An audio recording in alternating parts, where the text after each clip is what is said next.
आज कोरू खत के डांडे में हूँ। यहाँ श्यामटीर कहते हैं, थोड़ा आगे श्यामटीर है और ये कोरू खत का डांडा है। ये जो जगह है जहाँ मैं बैठा हूँ, इसको यहाँ के स्थानीय भाषा में इसका नाम रखा गया है। जो ये पत्थर है, ये बहुत खास पत्थर है और इसको कहते हैं दूर की जान। दूर की जान का मतलब शायद ये हो सकता है कि इतनी दूर की जान है कि जब यहाँ हम नीचे देखते हैं तो मेरी हिम्मत नहीं हो रही कि मैं आगे जाके देखूं, क्योंकि मेरा सर चकरा रहा है।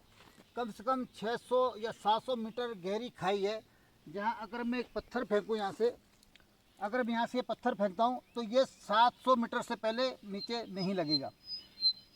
तो ये बड़ी एक अपने आप में एक ऐसी जगह है जो कि पिकनिक स्पॉट बन सकता है, जहाँ पर लोग फ़ोटो खिंचवाने आ सकते हैं, यहाँ पर अपनी सेल्फी लेने आ सकते हैं या यहाँ अपनी वीडियो बनाने आ सकते हैं। दूर दूर का पर्यटक जब ये इसका प्रचार होगा, ये जो दूर की जान है इसका जब प्रचार होगा। और ये लोकेशन आप देखिए, ये कोरू खत का डांडा हो गया, ये इनका इलाका जो नीचे ज़मीन है। ये जो घाटी है ये है शैलगढ़। शैलगढ़ में शैली की घाट बोलते हैं, क्योंकि सामने खत शैली है, इधर कोरू है, इधर शैली है। अब शैली का इलाका पूरा ऊपर से लग गया ये, बल्कि सामने ये देखिए जुशो, कौन कौन सा गांव है, दोआ जुशो, नीचे दो को गाँव है, ये दो गांव हैं। तो इस तरह से पूरा, बल्कि आगे कैतरी, बहुत सारे गांव आगे लाइन से पूरे गांव हैं यहाँ से जो शैली के हैं। और ये रोड अभी बल्कि वहाँ तक कटी है और आगे आने वाले दिनों में बहुत जल्दी ये रोड, अभी इसका जो है शायद टेंडर भी लग गया होगा, ये इस पे डामटा वाली रोड पे मिलेगी। और तब इनके लिए चक्रुता न जा करके, बल्कि ये वाला रूट बहुत नज़दीक पड़ेगा डामटा वाला, ये डामटा पे मिलेगी। तो ये जो घाटी है, अभी यहाँ पर बहुत अच्छी ज़मीन आज भी है और यहाँ पर आज भी बहुत अच्छा पशुपालन है और सबसे अच्छी खेती बाड़ी यहाँ पर होती है। लेकिन एक और चीज़ मैं देख रहा हूँ कि ये अगर यहाँ पर पर्यटन बढ़ता है तो इस घाटी को पैराग्लाइडिंग के लिए विकसित किया जा सकता है। पैराग्लाइडिंग के लिए इतना अच्छा स्पॉट शायद ही कहीं हो, क्योंकि ये पूरा देखिए, आप खाई देख रहे हैं, इतनी ऊंची खाई है। यहाँ पर ऊपर प्लेटफॉर्म बनाया जाए और एक नीचे, तो नीचे वहाँ तक गुंजाइश है। सामने आप देख रहे हैं जो यमुना नदी है, ये नैनगांव है सामने, नैनगांव का देखिए वहाँ पे जो पूरा वो दिख रहा है, जो यमुना नदी दिख रही है, ये सामने गांव इस तरफ है, लेकिन वहाँ की दुकानें वगैरह दिख रही है। और ये म्याणी घाट, ये कौन सी है, दियाड़ी घाट हो गई। और इस तरफ डामटा है, डामटा थोड़ा सा आगे, ये जो धार दिख रही है सामने, ये इसके पीछे डामटा है। और ये उत्तरकाशी का एरिया हो गया सामने वाला, ये डिस्ट्रिक्ट देहरादून का एरिया है जहाँ मैं बैठा हूँ। और इस तरफ टिहरी का एरिया है। तो इतना खूबसूरत स्पॉट मैंने कहीं भी नहीं देखा जितना यहाँ पर है। और यहाँ देखिए मजे वाली बात है कि ये इसकी जो हाइट है ये बहुत अच्छी खासी है, क्योंकि यहाँ देख नीचे अब मैं देख रहा हूँ कि यहाँ पे देवदार और बांस के पेड़ बहुत दूर तक है। बड़ा थोड़ा अच्छा नहीं लगता ये चीज़ कि यहाँ आग लगाने के लिए लोग जो है ना, ये ध्यान, बहुत सारा जंगल अभी इसमें जला दिया गया है। यहाँ पर आग लगी थी कुछ दिन पहले, देखिए पूरे पेड़, बांस के पेड़ सूखे हुए नज़र आ रहे हैं। तो ये आग लगाने वाले तो पता नहीं कहाँ से पैदा हो जाते हैं। किसी भी इलाके में चले जाइए, आग लगाने वाले हैं ही हर इलाके में, लेकिन आग बुझाने वालों की भी कमी नहीं है जो इन जंगलों को बचाते हैं। तो मेरा कहने का अर्थ यह है, इस जगह को अगर विकसित करें पर्यटन की दृष्टि से, तो यहाँ पर एक तो बहुत खुली ज़मीन है, लोगों के पास बहुत ज़्यादा ज़मीन है। ऐसी ज़मीन है कि अगर वो रिजॉर्ट अपने बनाते हैं इस ज़मीन के ऊपर, तो अपनी जो ज़मीन है उसमें बगीचा भी आ सकता है और उसी बगीचे के अंदर जो है एक रिजॉर्ट आ सकता है और छोटे छोटे होटल बना सकते हैं। और आने वाले समय में, क्योंकि अब रोड की कनेक्टिविटी तो चारों तरफ हो गई है और पर्यटक अभी बजाय शहरों के, अब तो चक्रोता मसूरी जैसी जगह भी कोई जाना नहीं चाहेगा, क्योंकि इतनी भीड़ हो जाती है कि उनको बाजार में पैर पसारने को जगह नहीं है। तो लोग अब दाएं बाएं देख रहे हैं कि ऐसे खूबसूरत स्पॉट, क्योंकि इसका भी प्रचार नहीं है। अब आप ये घाटी देखिए जहाँ पे बिल्कुल आपका सर चकरा जाएगा अगर नीचे नज़र लगाएंगे, तो इतनी खतरनाक ये घाटी है।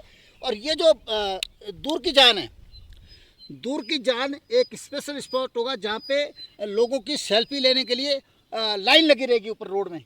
इतनी खूबसूरत जगह है। तो मुझे लगता है कि ये इस पर ध्यान देने की आवश्यकता है स्थानीय नेताओं को, और सभी को देखना चाहिए कि ये जो जगह है इसको किस तरह से हम विकसित कर सकते हैं पर्यटन की दृष्टि से खास करके। तो ये थोड़ा सा यहाँ बहुत संभलने की जरूरत है। और यहाँ पर बचाव के लिए भी थोड़ा सा और ज़रूरत है कि यहाँ पर नीचे थोड़ा सेफ्टी के साधन छोटे जाए। अब ये देखिए एक और यहाँ पर एक पॉइंट है, यहाँ पर ये दूर की जान एक उस तरफ थी, अब मैं यहाँ पे आ जाता हूँ। हालांकि मुझे बहुत डर लग रहा है क्योंकि मैं जब नीचे नज़र लगा रहा हूँ तो मेरी हिम्मत नहीं हो रही कि मैं नीचे देख पाऊँ। ये तो बहुत ही खतरनाक है, ये तो और भी ज़्यादा, उससे अगर 600 होगा तो ये 800 मीटर हो सकता है। अगर मैं यहाँ से पत्थर फेंकता हूँ तो आप देखिए, आप देखते जाइए थोड़ा, और मैं कहूँगा थोड़ा और आगे आप आइए। ये देखिए पत्थर अभी आते हुए पहुँचा है, अभी भी पत्थर नहीं पहुँचा नीचे, अब जाके पत्थर पहुँचा। आप सोचिए जब मैंने पत्थर फेंका था तो इसको नीचे उतरने में कम से कम 15 सेकंड में ये पत्थर नीचे पहुँचा है, इतनी इसकी दूराई है। मुझे अभी भी हिम्मत नहीं हो रही कि मैं आगे जाऊँ और देख पाऊँ। बहुत ही खतरनाक, मैं चाहूँगा थोड़ा सा अगर आप हिम्मत कर पाए तो ये थोड़ा घाटी दिखाए, बल्कि मैं आप पीछे रहें प्लीज़, आप आगे रहें। ये देखिए,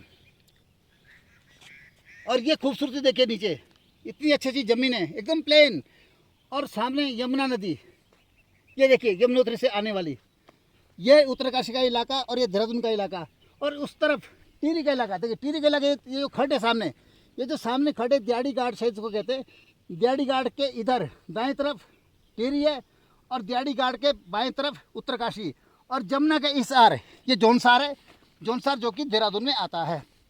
तो ये बड़ी खूबसूरत एक जगह आज मैं दिखा रहा हूँ आपको। आप यहाँ पर अवश्य आए और यहाँ फ़ोटो भी खिंचवाएं, वीडियो बनाएं, इस जगह को प्रसारित करें। और एक रिक्वेस्ट और है, जैसे मैंने पिछले वीडियो में कहा कि बहुत ज़रूरी नहीं है कि यहाँ पर पर्यटन तब आएंगे जब बड़े बड़े आलीशान होटल होंगे, 5 स्टार होटल होंगे या 3 स्टार होटल होंगे, उनकी ज़रूरत नहीं। और इसके लिए ज़रूरी है कि ये ज़मीन हम तब बचा सकते हैं जब इस ज़मीन को हम अपने हाथ में रखेंगे। तो हम क्यों ना छोटे छोटे होटल बनाएं, रिजॉर्ट बनाएं। सरकार उसके लिए आपको बाकायदा छूट पर लोन दे रही है। आप होम स्टे बनाइए, छानियाँ बनाइए, और आप घास फूस की भी अगर बढ़िया बनाते हो और मिट्टी से उसकी पुताई करके, तब भी पर्यटक यहाँ रुकेगा और अच्छा खासा पैसा दे के जाएगा। और दूसरी बात होगी कि यहाँ ये ज़मीन आपके हाथ में रहेगी और हमेशा रहेगी, क्योंकि जो हम आज लीज एग्रीमेंट बना रहे हैं, 15 साल का एग्रीमेंट का मतलब है, 15 साल के एग्रीमेंट का मतलब है कि ये आपके हाथ से लगभग आपकी ज़मीन निकल जाएगी। आप 15 साल बाद वापस नहीं ले पाएंगे, क्योंकि 15 साल तक कई हालात बदलेंगे। आप सोचिए जब शहरों में हम मकान किराए में देते हैं, अगर 2-4 साल कोई किराएदार रहता है तो उससे भी मकान खाली कराना मुश्किल होता है, लेकिन जिसको आप 15 साल के लिए लीज पर दे रहे हैं। और यहाँ सबसे बड़ा खतरा तो एक और चीज़ का है कि हमारी सरकारें बिकाऊ है, हमारे नेता बिकाऊ हैं। वो अगर ऐसे बाहर के 10-20 लोग इकट्ठे हो जाए, शक्तिशाली लोग जिनके 15-15 साल के एग्रीमेंट बने हैं, तो वो कानून बदल सकते हैं, उत्तराखंड में कानून बनवा सकते हैं और यहाँ पर परमानेंट ज़मीन पर अपना कब्जा जमा सकते हैं। ऐसा कानून ये बना सकते हैं, क्योंकि यह सब बिकाऊ है। इसलिए जब सरकारें बिकाऊ है, नेता बिकाऊ है, तो आप इस खतरे को समझिए और अपनी ज़मीन अपने हाथ में रखें, अपनी ज़मीन बचाएं और उससे खूब पैसा कमाएं। आप सोचिए, आपने कई जगह देखा होगा जहाँ छोटे छोटे होटल बड़े, यहीं अपने उत्तराखंड के अंदर छोटे छोटे ढाबे, वहाँ पर कितनी कमाई हो जाती है, उस पर उनको कोई खतरा नहीं है। जब सीजन आता है तो 4-5-6 महीने के अंदर वो अच्छा खासा पैसा कमा लेते हैं। तो क्यों आप जो है इसका लीज एग्रीमेंट करके 15 साल के लिए एग्रीमेंट करके जो है अपना वो सब खतरे में डाल रहे हैं। तो आपको ज़रूरी नहीं कि बहुत बड़ा होटल खोलना है, बहुत बड़ी दुकानें खोलनी है, जो आपकी क्षमता है। और आपको तो सरकार भी मदद कर रही है, जितना हो सकता है उसी से आप स्टार्ट कीजिए, छोटे से स्टार्ट कीजिए और धीरे धीरे उसको बढ़ाइए। यही मेरी विनती है। आज के वीडियो में बस इतना ही। नमस्कार।